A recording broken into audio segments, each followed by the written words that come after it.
11 years for 2 killings is not enough. This is Newsday for Wednesday, May the 27th. Today, lawyers call for 15 years for Joey Oliver. His victim's family not happy with how much he'll actually serve. Thank you, Tony Marie. The sentence hearing for Joey Oliver began in Supreme Court today. Oliver pleaded guilty this week to manslaughter in connection with the deaths of Dale Worthman and Kimberly Lockyer. The Crown and defense have made a joint submission that Oliver should serve 15 years in prison for his role in those killings.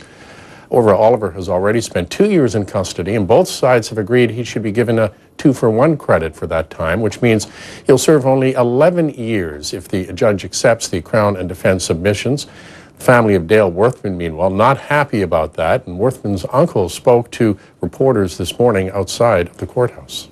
I don't think 11 years for 2 killings is not enough. That's 5.5 years of killing. They get more for having seal posts in their shed.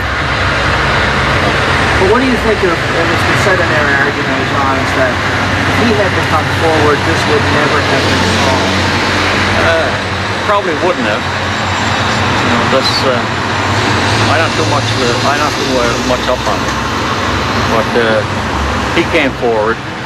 If it made him feel that guilty, why in the hell didn't he come forward, 10 years ago?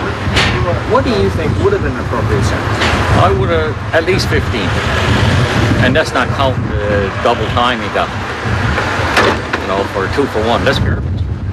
So you're fine with the 15. It's really the double time for the time served that's bothering you. That's what I'm bothered with, really. Yeah. If he got 15 years starting at the time he was sentenced today, that's it. I'd be satisfied with that, but not 11. The judge has not made a ruling on the sentence for Joey Oliver yet. He will deliver his decision tomorrow afternoon. Meanwhile, more details have emerged about the confession of Joseph Oliver and his role in the deaths of Dale Worthman and Kimberly Lockyer. We hear now from Joseph Oliver about the night the couple was murdered and how he came forward. NTV's Darren Bent has the details in our next report. And we do have a warning for you that this report may be considered disturbing to some. This week, in a St. John's courtroom, 39-year-old Joseph Oliver admitted to having a role in the deaths of Dale Worthman and Kimberly Lockyer back in 1993, when he pleaded guilty to manslaughter. He took the stand and testified. NTV News has Joseph Oliver's video statement that he gave to police back in January of 2007, around the time of his arrest, where he confesses to driving the couple to their deaths up a dirt road on the outskirts of St. John's.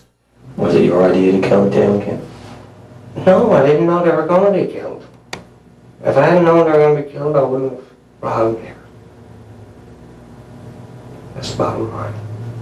If I hadn't known they were going to be killed, you're talking about looking at life in imprisonment or whatever. If I thought that, well, it's too late now because it's after happening. But back then I could have changed it.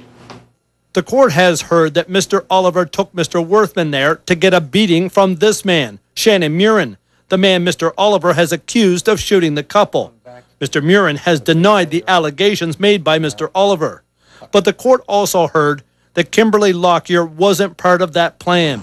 Police asked Mr. Oliver why he didn't try to save her after Dale Worthman had been shot in front of them. I'm asking you, when you got out of the vehicle, or when you took off in the vehicle, didn't you have any kind of feeling about leaving that little girl behind? What was I supposed to do? What was I supposed to do? Couldn't you have pleaded with him not to kill her, not to do anything, let me take her out? Plead with him? Yes. The man's a lunatic.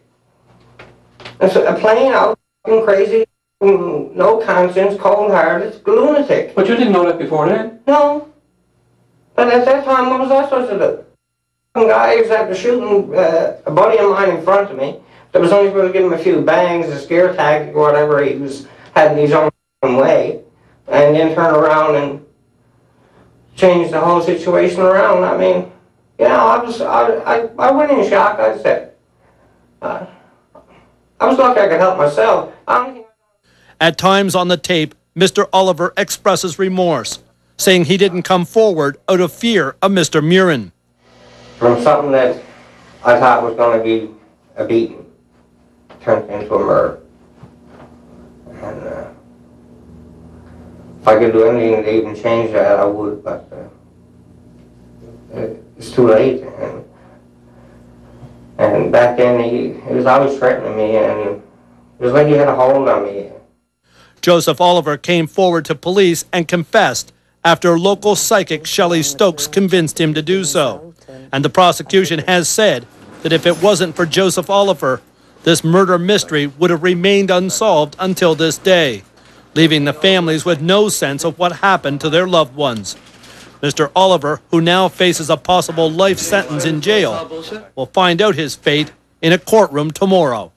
Darren Bent, NTV News.